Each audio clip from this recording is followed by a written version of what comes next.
अथ द्वितीय अध्याय सांख्ययोग। संजय उवाच तं तथा कृपयाविष्टमश्रुपूर्णाकुलेक्षणं विषीदन्तमिदं वाक्यमुवाच मधुसूदन। श्रीभगवान् उवाच कूटस्थकश्मलमिदं विषमेशमुपस्थितम् अनार्यजुष्टमस्वर्गमकीर्तिकरमर्जुन। क्लैवमाश्मगमो पार्थ नैतत्तज्जुपपोतते। क्षुद्रं हृदयदौर्बल्यं त्यक्ततिष्ठ परन्तपो। अर्जुन उवाच कथं भीष्ममहं शङ्खे द्रोणं च मधुसूदन। ईशुभिः प्रतियोत्स्यामि पूजार्हावरिसूदन। गुरून् हत्वा हि महानुभावान् श्रेयो भोक्तुं भैक्ष्यमपीह लोके। हत्वार्थकामांस्तु गुरूनिहैवो भुञ्जीय भोगान् रुधिरप्रदिग्धान्। न चैतद्विद्मो कतरन्नु गरीयो जद्वा जयेम यदि वा न जयेयु। जाने बहत्तान जिजीविषामो स्तेव स्थिता प्रमुखे धार्तराष्ट्रा। कार्पण्यदोषोपहत स्वभावो पृच्छामि तां धर्मसम्मूढचेता। यच्छ्रेयोष्यानि स्थितं ब्रूहि तन्मे शिष्यस्तेऽहं शाधिमां तां प्रपन्नं।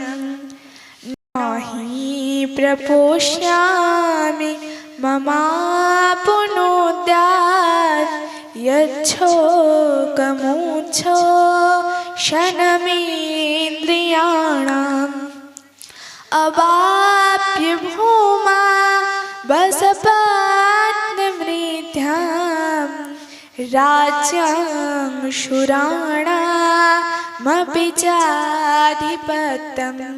संजय उवाच एवमुक्ता ऋषिकेशं गुडाकेशपरन्तपः। नायोत्स इति गोविन्द मुक्ता तूष्णीं बभूवः। तमुवाच ऋषिकेश प्रहोषन्निव भारतो। सेनयोरुभयोर्मध्ये विषीदन्ति मिवं वच। श्रीभगवान् उवाच अशच्चानन्वशोचस्तं प्रज्ञावादांश्च भाषसे। गताशून् गताशुंश्च नानुशोचन्ति पण्डिता। न त्वेवाहं जातु नासं न त्वं नेमे जनाधिप। न चैव न भविष्यामो सर्वे वयोमतोः परम्। देहिनस्मिन् यथा देहे कौमारं यौवनं जरा। तथा देहान्तरो प्राप्तिर्धीरस्तत्र न मुह्यति। मात्रस्पर्शास्तु कौन्तेय शीतोष्णसुखदुःखदा। आगमापायिनो नित्या स्ताङ्थितिकश्च भारतो। जङ्हि न व्यथयन्ते ते पुरुषं पुरुषर्षभो। समदुःखसुखं धीरं सोऽनितत्ताय कल्पते। नासतो विद्यते भावो नाभावो विद्यते सतः। उभयोरपि विदृष्णन्तो स्तनयोस्तत्तदर्शिभिः अविनाशी तु तद्विद्धि जेनो सर्वमिदं ततं विनाशोऽमभयस्यास्य न कश्चित् कर्तुमर्हति अन्तवन्त इमे देहा नित्यसुक्तः शरीरिणा अनाशीन प्रमेयस्य तस्माद्युध्यस्य भारत ज एनं वेत्ति हन्तारं यश्चैनं मन्यते हतम् उभौ तौ न विजानीत नायं हन्ति न हन्यते न जायते म्रियते वा कदाचित् नायं भूता भविता वा न भूय अजो नित्यशाश्वतयं पुराणो न हन्यते हन्यमाने शरीरे वेदाविनाशिनं नित्यं ज एनम् अजमव्ययम् कथं स पुरुषो पार्थ कं घातयति हन्तिकम् वाशांसि जीर्णानि यथा विहाय नवानि गृह्णाति नरोपराणि तथा शरीराणि विहाय जीर्णा नान्यानि संजाति नवानि देहि नैनं छिन्दन्ति शस्त्राणि नैनं दहति पावकः न चैनं क्लेदयन्ताप्यो न शोषयति मारुतः अच्छेद्योऽयमदाह्योऽयमक्लेदशस्य एव च नित्यः सर्वगतः स्थाणु रचलोऽयं सनातनः अव्यक्तोऽयमचिन्त्योऽयमविकार्योऽयमुच्यते तस्मादेवं विदित्वैनं नानुशोचितुमर्हसि अथ चैनं नित्यजातं नित्यं वा मन्यसे मृतं तथापि तं महाबाहो नैनं शोचितुमर्हसि जातस्यो हि ध्रुवो मृत्युः ध्रुवं जन्म मृतस्य च तस्माद् परिहार्यार्थे न त्वं शोचितुमर्हसि अव्यक्तादीनि भूतानि व्यक्तमध्यानि भारत अव्यक्तानि धनान्येव तत्र का परिदेवना आश्चर्यवत् पश्यति कश्चिदेनो माश्चर्यवद् वदति तथैव चान्यो आश्चर्यवच्चैन मन्यो शृणोति श्रुत्वापि न वेद न चैव कश्चित् देहि नित्यमबोधोऽयं देहे सर्वस्य भारत तस्मात् सर्वाणि भूतानि न त्वं शोचितुमर्हसि स्वधर्मोऽपि चावीक्ष्य न विकम्पितुमर्हसि धर्माद्धियुद्धच्छेदन्यात् क्षत्रियस्य न विद्यते यदृच्छया चोपपन्नं सर्गदारमपावृतं सुखिनः क्षत्रिया पार्थ लभन्ते युद्धमीदृशम् अथ चित्त्वमिमं धर्मं संग्रामं न करिष्यसि ततः स्वधर्मं कीर्तिं च हित्वा पापमवाप्स्यसि अकीर्तिं चापि भूतानि कथयिष्यन्ति ते वयं सम्भावितस्य चाकीर्तिर्मरणादतिरिच्यते भयाद्रणादुपोरतं मंशन्ते त्वां महारथा ये समचत्तं बहुमतो भूत्वा जास्यसि लाघवम् अव्याश्च बाधांश्च बहून् वदिष्यन्ति तवाहिता निन्दन्तस्तव सामर्थ्यं ततो दुःखतरङ्गणु किम् हतो वा प्राप्स्यसि स्वर्गं जित्वा वा भोक्ष्यसे महीम् तस्मादुत्तिष्ठ कौन्तेय युद्धाय कृतनिश्चयः सुख दुःख समे कृत्वा लाभालाभौ जयाजयौ तत युद्धाय युज्यस्य नैवं पापमवाप्स्यसि एषा ते विहिता सांख्ये बुद्धिर्योगे त्विमां शृणु बुद्ध्या युक्तजया पार्थ कर्मबन्धं प्रहास्यसि नेहाभिक्रमणाशस्ति प्रत्यवाय न विद्यते स्वल्पमपश्य धर्मस्य त्रायते महतो भयात् व्यावसायात्मिका बुद्धिरेकेह कुरु नन्दनो बहुशाखाः अनन्ताश्च बुद्धयो व्यावसायिनां यामिमां पुष्पितां वाचं प्रबोधन्त्यो विपश्चितो वेदवादरतः पार्थ नान्यदस्तीति वादिनः कामात्मानः स्वर्गपरा जन्म कर्म फलप्रदां क्रियाविशेषबहुलां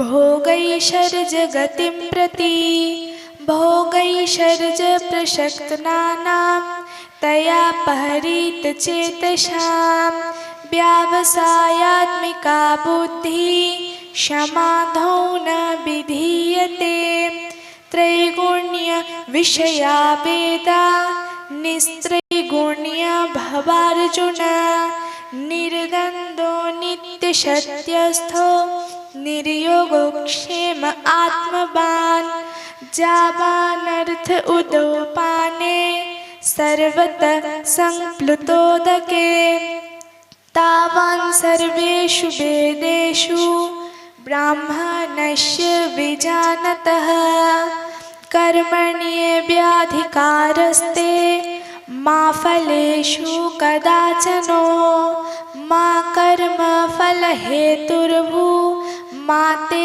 सङ्गस्तकर्मणि योगस्थ कुरु कर्माणि सङ्गं त्यक्ता धनञ्जयो सिद्ध्यसिद्ध्यो समो भूत्वा समत्वं योग उच्यते दूरेण ह्यवरं कर्म बुद्धियोगात् धनञ्जयो बुद्धौ शरणमन्निच्छ कृपणा फलहेतवा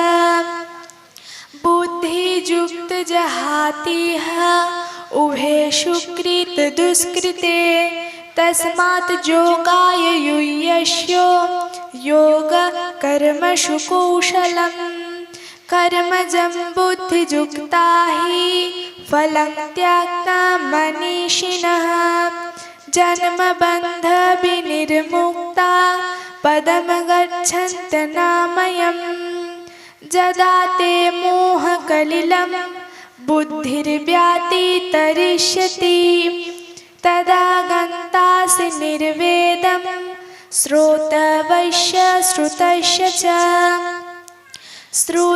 श्रुतिविप्रतिपन्ना ते यदा स्थास्यति निश्चला समाधा बचला बुद्धिः सदा योगमवाप्स्यसि अर्जुन उवाच स्थितप्रज्ञस्य का भाषा समाधिस्तस्य केशवो स्थितधिः किं प्रभाषेतो किमाशीतो व्रजेत किम्।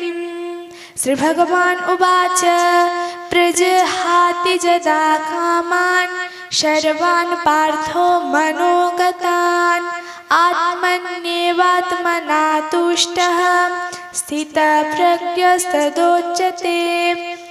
दुःखेष्वनुद्विग्नमनः सुखेश विगतस्पृहा वीतरागभयक्रोधः स्थितधीर्मुनिरुच्यते। यः सर्वत्र नभिस्नेहस्तत्त्वत् प्राप्य शुभाशुभम् नाभिनन्दति न द्वेष्टि तस्य प्रज्ञा प्रतिष्ठिता।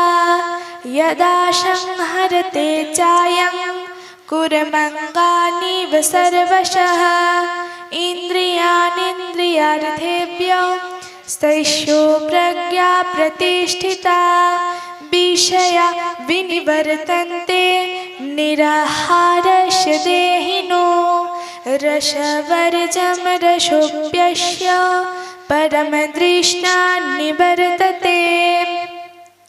जततो ह्यपि कौन्तेय पुरुषस्य विपश्चितो इन्द्रियाणि प्रमाथीनि हरन्ति प्रसभं मनः तानि सर्वाणि संयम्य युक्त आशित मत्परः वशे हि यस्त्रियन्द्राणि तस्य प्रज्ञा प्रतिष्ठिता। ध्यायतो विषयान् पुंसः सङ्गस्तेषुपजायते सङ्गात् सञ्जायते कामात् क्रोधः विजायते क्रोधात् भवति सन्मोहः सम्मोहात् स्मृतिविभ्रमो स्मृतिभ्रंशात् बुद्धिनाशो बुद्धिनाशात् प्रणश्यति।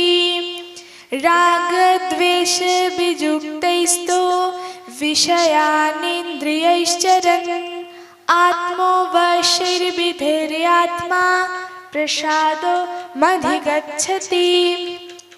प्रसादे सर्वदुःखानां हानिरोष्यपजायते प्रसन्नो चेतसो ह्यशु बुद्धिपर्यवतिष्ठते। नास्ति बुद्धिर्युक्तस्य न चायुक्तस्य भावना न चाभावयतो शान्ति रसान्तस्य कुतः सुखम्। इन्द्रियाणां हि चरतां यन्मनोनुविधीयते तदस्यो हरति प्रज्ञां वायुर्नाभोमिभां वशीम्। तस्माद् यस्य महाबाहो निगृहीतानि सर्वशो इन्द्रियाणीन्द्रियार्थेभ्यो तस्य प्रज्ञा प्रतिष्ठिता। या निशा सर्वभूतानां तस्यां जागर्ति संयमी यस्यां जागृति भूतानि सा निशा पश्यतो मुनेः। आपूर्जमानो मचला प्रतिष्ठां समुद्रमापो प्रविशन्ति जदवत् तद्वत् कामाजं प्रविशन्ति सर्वे शान्तिमाप्नोति न कामकामी। विहाय कामाञ्चः सर्वान् पुमांश्चरति निःस्पृहः निर्ममो निरहङ्कार शान्तिमधिगच्छति। एषा ब्राह्मी स्थितिः पार्थो नैनां प्राप्य विमुह्यति स्थित्वा सामन्तकालेऽपि ब्रह्मनिर्वाणमृच्छति। इति सांख्ययोग नाम द्वितीय अध्याय संपूर्ण।